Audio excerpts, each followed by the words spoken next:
أنا العبد الذي كسب الذنوب وصدته الأماني. اور اسی طرح علماء نے ایک مسئلہ نکلا لکھا ہے کہ اگر آپ اپنی لڑکی کا یا لڑکے کا رشتہ کرنا چاہتے ہیں، ان میں سب سے پہلی چیز یہ دیکھیں کہ کیا وہ نماز کا پابند ہے، لڑکا ہے یا لڑکی ہے. صرف یہ سب سے پہلے یہ دیکھیں کہ کیا وہ نماز کا پابند ہے، 5 وقت سے نماز مسجد میں پڑھتا ہے.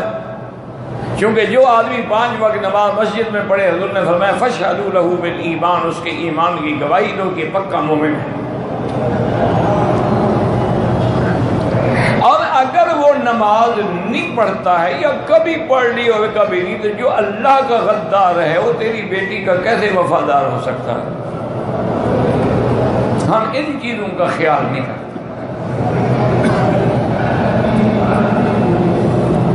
حضرت لاہوری رحمت اللہ علیہ کے پاس ایک طالب العلم تھے، تو کسی نے ان کو رشتے کے لیے کہا، تو انہوں نے عرض کیا حضرت سے کہ حضرت میں تو مسافر آدمی ہوں اور ویسے بھی میں یتیم ہوں، میرا ماں باپ بھی نہیں ہے، اب آپ ہی میرے ماں باپ ہیں، یہ رشتے کی کہہ رہے ہیں، تو ہماری اماں جان کو کہیں تو ان کے گھر جا کے دیکھ تو لیں کہ رشتہ ہم کریں یا نہ کریں. حضرت کی بیوی جو تھی وہ تشریف لے گئی، پھر واپس نے کہا کہ وہ بچے کو منع کر دو کہ وہاں شادی نہ کرے. انہوں نے پوچھا بیوی کی بات کیا؟ انہوں نے کہا نماز کا وقت ہوا، میں نے ان سے کہا کہ مجھے پانی چاہیے، چوکی چاہیے، بیٹھ کے وضو کرنے کے لیے، مصلی چاہیے. انہوں نے کہا تمہارے گھر میں نہیں ہے. جن کے گھر میں مصلی ہی نہ ہو، نماز ہی نہ ہو، ایسے گھر میں رشتے کا کیا معنی ہے؟ آج ہم یہ دیکھتے ہیں کہ جہیز کتنا آئے گا،